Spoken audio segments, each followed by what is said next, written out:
Bonjour équipe A6 marketing au niveau collégial. Je vais lire les règlements et vous pourrez commencer la présentation dès que les juges terminent de se présenter. Le temps commence à être calculé dès que l'un de vous débute la présentation. La durée de la présentation doit se situer entre 13 et 15 minutes. Une pénalité d'1 point par tranche de 30 secondes manquantes vous sera imposée. Le décompte du temps vous sera fait à l'aide de cartons lorsqu'il restera 10 minutes, 5 minutes, 1 minute et 30 secondes. Le décompte des 10 dernières secondes se fera à l'aide de mes mains. Lorsque votre présentation sera terminée, les juges auront droit à une période de questions de 5 minutes.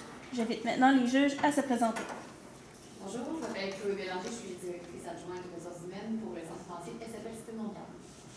Bonjour, mon nom est Julien Petit, je suis conseiller en sécurité financière au Centre financier SFL Cité Montréal. Mon nom est Martin Desvaniers, je suis directeur et conseiller senior chez Banque nationale de gestion privée du 1850.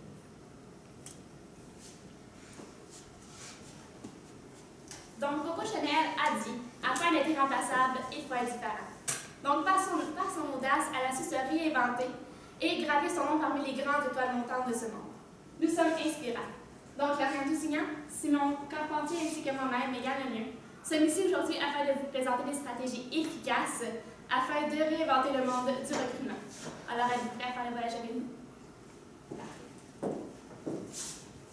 Donc, afin d'être sûr qu'on est vraiment sur la même longueur d'onde, nous allons vous confirmer le mandat que vous nous avez donné quelques heures plus tôt.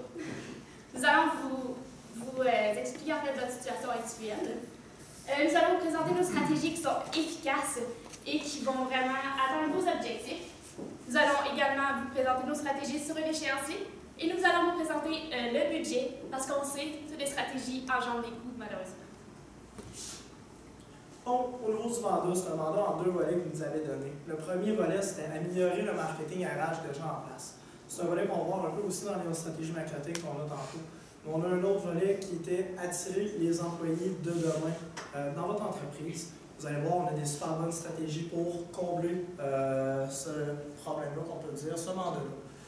Au niveau de la situation actuelle, vous le savez bien, vous travaillez dans l'entreprise, vous êtes une entreprise qui aide les gens de avec leurs finances personnelles, les placements et les projets de retraite. Vos clients, on le sait, c'est des clients qui ont quand même, on peut dire, un gros portefeuille. On parle des médecins, avocats, pharmaciens, mais c'est des clients aussi que c'est important de les garder jusqu'à la fin de leur vie. Du point A au point Z, si c'est possible, tout au long, on aime ça avoir une bonne fidélisation. C'est avec la diversité de vos services, avec votre affiliation avec Desjardins, que vous avez vraiment une force majeure dans votre entreprise qui va vous différencier des concurrents, puisque on ne se le cachera pas, la concurrence dans votre domaine est très féroce. C'est d'ailleurs pourquoi vous êtes un peu plus suiveur dans l'entreprise, qui fait en sorte que, oui, vous avez des bonnes bases marketing, mais on manque un peu d'originalité. Mais avec l'ère technologique d'aujourd'hui, avec les gens qui veulent toujours innover, avec l'ouverture d'esprit et le dynamisme de la société actuelle, on a vraiment réussi à aller faire des stratégies qui sont innovantes, efficaces et qui vont aller rajouter un brin de couleur à vos stratégies actuelles. Donc, on a 2 principaux clients cibles, Thomas et Julie. Thomas, lui, il est à l'université en ce moment, en administration. Il est le président du club entrepreneur, donc il participe à plusieurs activités. Et malheureusement, il n'a pas vraiment un gros budget parce qu'on va se l'avouer, c'est un étudiant. Sinon, de l'autre côté, on a Julie. Julie, elle est déjà sur le marché du travail, c'est un entrepreneur, elle est très réputée dans son travail. Donc, c'est un peu un atout pour votre entreprise. Donc, au niveau de notre première stratégie qu'on a nommée droit au but, parce qu'on s'en va directement au but chercher les employés de demain, c'est une stratégie qui va aller chercher directement Thomas. Comment? On va faire une collaboration avec les RH, les ressources humaines. Pour la stratégie, on s'inspire un peu de mon passé. J'ai eu un parcours militaire, on s'est inspiré un peu de comment ils font le processus universitaire avec des contrats d'embauche. Je m'explique. On veut offrir aux étudiants de leur procurer les titres de planificateur financier de l'IQPF et les permis d'assurance et de rente collective, ainsi que payer une partie de leurs études. Mais en contrepartie, c'est là qu'on veut un contrat d'embauche en échange des montants de financement pour les aider à se qualifier, finir leurs études. On veut qu'ils travaillent un certain nombre d'années dans notre entreprise, votre entreprise en fait, SFL. Donc, on a pensé un peu à un petit pattern qu'on peut dire de ce point de vue-là. Pour chaque tranche d'environ 2 000 $ d'investissement dans le parcours de la personne, on veut un retour de 1 an. Donc, si on prend Thomas, notre étudiant, on lui donne un 6 000 $ pour faire son parcours, ses qualifications, pour qu'il puisse venir dans votre entreprise par après. On va faire un contrat d'embauche de 3 ans pour qu'il reste avec nous pendant 3 ans. Ça va le fidéliser, il va déjà connaître l'entreprise, donc il y a plus de chances qu'il va rester avec nous par après. Par la suite... Un vent de nouveauté. En fait, c'est important de gagner en autorité par rapport aux bacheliers, mais c'est également d'aller les chercher en tant que futurs employés. Nous savons que vous êtes déjà très présents en ce qui concerne plusieurs événements, tels que les journées carrières dans les universités. Je ne sais pas si vous vous rappelez, quand vous étiez à l'université et que vous participiez à ce genre de journée, lorsqu'on arrivait, il y avait souvent à peu près les mêmes kiosques, c'est-à-dire qu'il y avait souvent la petite table blanche, une bannière, un PowerPoint et un représentant. Lorsque vous allez participer dans le futur à ce genre de journée, en fait, vous allez vraiment être un peu plus différent, et ce, grâce à une calculatrice géante. Donc, prenons Thomas. Thomas, il va participer à la journée carrière, il se promène dans les kiosques, il ne sait pas vraiment où est-ce qu'il s'en va. Il va juste par curiosité. Il passe devant votre kiosque et il pèse sur un bouton de la calculatrice, mettons le numéro 2. Il pèse dessus, il se met d'abord, hey, il y a des informations en plus sur la calculatrice et c'est écrit, vous voulez devenir un travailleur autonome? Juste ça. Il va faire, c'est quoi cette affaire-là? Il pèse sur son autre bouton numéro 6. C'est écrit les avantages de votre entreprise. Là, ça attise vraiment sa curiosité. Et le représentant il arrive et dit c'est le fun, hein? C'est vraiment innovant, c'est notre entreprise. Nous, on est ici pour les autres, on est vraiment une entreprise innovante, on aime ça travailler en collaboration, ensemble. C'est un travail d'équipe en plus d'être autonome. C'est-à-dire que vous allez avoir quelqu'un au-dessus de vous, donc si vous avez une question, il va être là, mais vous allez quand même travailler par vous-même, etc., etc. Et il va glisser un petit mot parce que vous allez faire bientôt des portes ouvertes. Donc, Thomas, intrigué par votre entreprise, il va se présenter à votre journée de portes ouvertes. Vous arrivez au sein de l'entreprise, vous lui faites visiter vos locaux, c'est quoi l'emploi en particulier. Et en plus, vous allez organiser des activités, parce que vous savez que les gens à l'université adorent les autres cas et faire des petits pitchs. Donc, Thomas, en plus, vous allez voir dans quoi il est doué. Est-ce qu'il est doué dans votre sein de votre entreprise? Si oui, vous allez même un peu plus le pousser pour essayer de le retenir, pour vraiment capter son attention. Lui, il va quitter la journée porte ouverte, il va en parler avec ses amis, donc ça va faire beaucoup de bouche à l'oreille. En plus, il va avoir votre entreprise en tête lorsqu'il va rechercher un emploi. Mais les amis à Thomas, eux autres, ils n'aiment pas vraiment ça, faire des journées portes ouvertes, ni vraiment faire des journées de carrière dans les universités. Comment aller les chercher ceux-là? C'est assez simple. En fait, vous allez faire un partenariat avec les universités en tant que telles et les coordonnateurs de programme. C'est-à-dire que dans une technique administrative, on a un cours qui se nomme marketing. Donc, nous devons faire un plan marketing sur une entreprise en tant que telle. C'est là que vous entendez. Vous allez monter un cas de votre entreprise pour que les étudiants ils connaissent un peu plus votre entreprise. Donc, pour faire des recherches, c'est quoi vos forces, c'est quoi vos faiblesses, opportunités, menaces, quelle stratégie serait bonne pour vous pour que vous participez dans les cas de marketing ou des choses comme ça. Donc, en plus, vous allez voir des stratégies efficaces en marketing, ressources humaines, que vous pourrez appliquer encore plus tard. Et ça va faire en sorte que les étudiants, à cause qu'ils vont travailler quand même 3 mois sur votre entreprise, ils vont vraiment la connaître plus en profondeur. Et c'est de cette façon-là que vous allez les chercher en tant que, autant gagnant en notoriété qu'aller les chercher comme futurs employés. En fait, nous, avec Inspirant, on vous offre des gestes qui comptent. En partant de votre stratégie d'ambassadeur, on est allé un peu l'améliorer, en fait. Ce qu'on vous propose, oui, les ambassadeurs, c'est une excellente idée, et les ambassadeurs doivent être bons. Comment aller chercher des ambassadeurs qui vont être excellents pour représenter votre entreprise, c'est de s'associer avec les clubs entrepreneurs des universités. La plupart des universités ont un club entrepreneur qui a les gens des baccalauréats en administration. Ces gens-là, c'est des gens proches, des étudiants du baccalauréat, des gens dynamiques, des gens déjà impliqués, des gens qui vont vouloir promouvoir votre entreprise et qui vont le promouvoir de façon parfaite, comme je pourrais dire. En fait, pour les pousser à travailler pour vous, en fait, ce qu'on nous, on a trouvé comme solution, c'est leur offrir un emploi temps plein. Emploi temps plein, qu'est-ce qu'on veut dire par là? Un 10-15 heures dans les bureaux, puisqu'on sait que vous n'offrez pas beaucoup d'emplois temps partiel. ce qui fait en sorte qu'il est ambassadeur à temps partiel, donc ça fait un temps plein. Ambassadeur, on le rémunère de façon un peu d'activité. On lui offre des activités avec toute la gamme de l'ambassadeur du Québec de votre entreprise. Puis sinon, quand ils sont au bureau, on les rémunère de façon rémunération régulière comme vous faites à l'habitude pour ça. Puis en fait, ça prend environ 2 ans pour qu'une personne se rappelle réellement de vous. Pour qu'ils se rappellent réellement de vous, il faut que les ambassadeurs, en fait, là, ils montrent vraiment ce que c'est l'entreprise. On ne peut pas juste voir la surface. Ce qui est important, c'est pas juste un site web, c'est d'aller voir ce qui se passe en arrière, ce qui se passe réellement dans l'entreprise. Donc, c'est là qu'il y a les lives Facebook, désolé mon anglicisme, puis des stories Instagram. C'est vraiment de montrer aux gens c'est quoi. C'est le fun de travailler chez SFL, bien on le montre. On montre que c'est le fun, les ambassadeurs vont le montrer sur leur page à eux.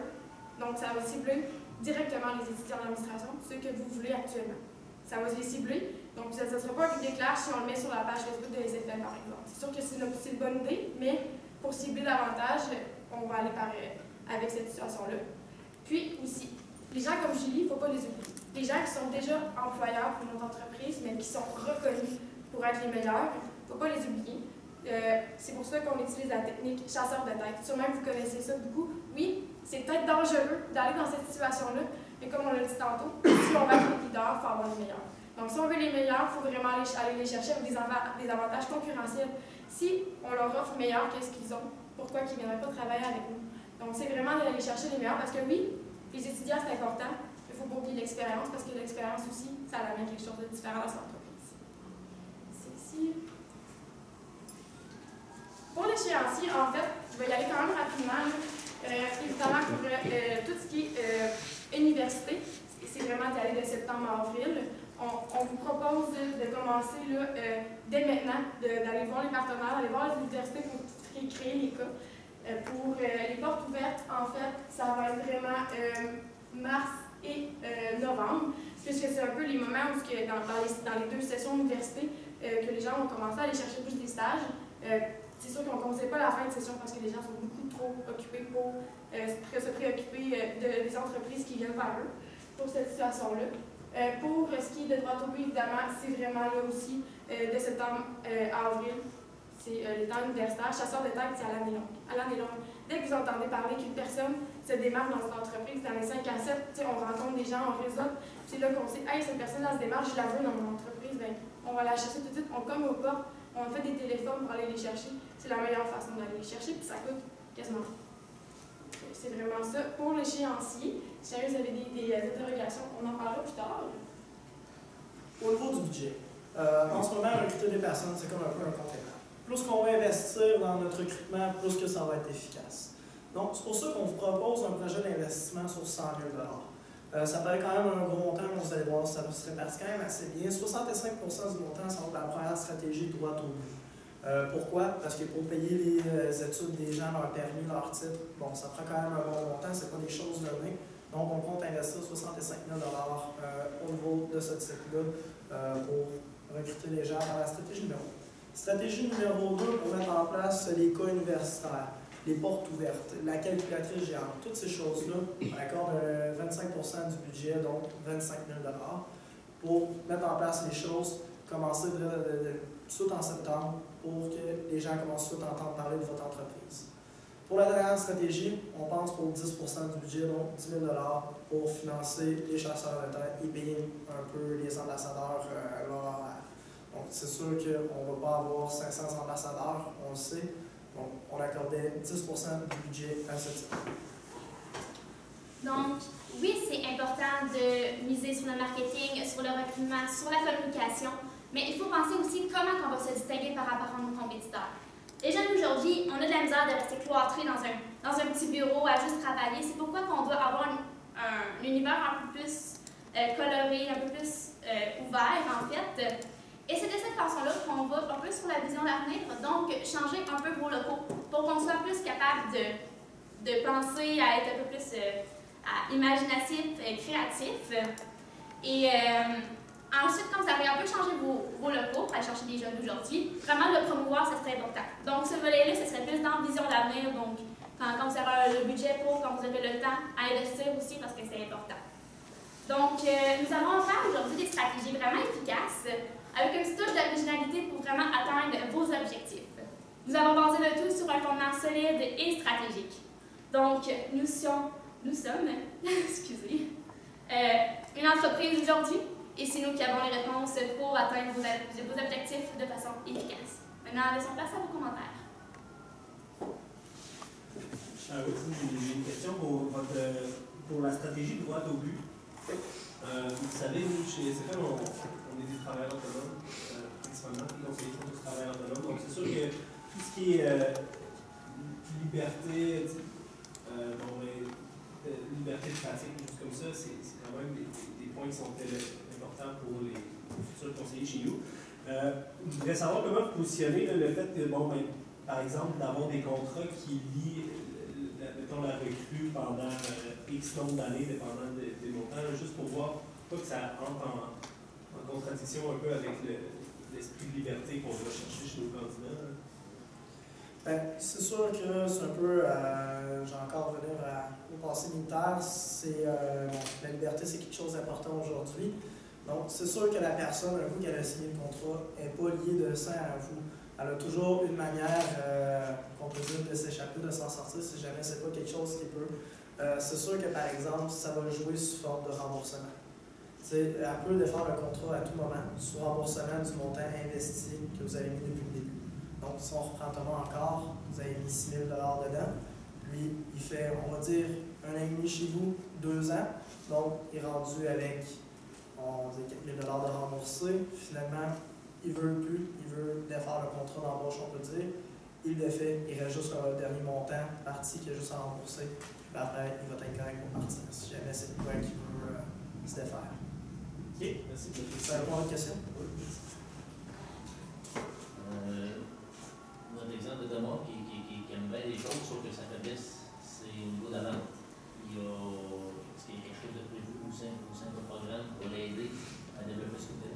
Oui, en fait, là, si je peux répondre à votre question, Thomas est président du Club Entrepreneur. Club Entrepreneur a toujours un coach qui est spécialisé en marketing vente. Donc, le coach va pouvoir vraiment travailler en partenariat avec vous, s'assurer que Thomas vende très, très bien votre entreprise. Le coacher à faire en sorte que, justement, il soit capable d'être meilleur, puisqu'évidemment, on part de rien. Fait qu'on peut toujours s'améliorer avec le coaching qu'il va obtenir, que actuellement, c'est bénévole. En plus, les enseignants qui font ça, ça va vraiment être facile là, de pouvoir promouvoir l'entreprise d'une bonne façon. Je ne sais pas si je réponds à votre question correctement. Merci. Moi, j'avais vraiment la même interrogation que Julien par rapport aux 2 000 investis par année, comment on fait pour les 2 contrats. Donc, je pense que ça va quand même bien répondre à la question aussi. Parfait. Aucun commentaire? Parfait. Merci Merci. beaucoup.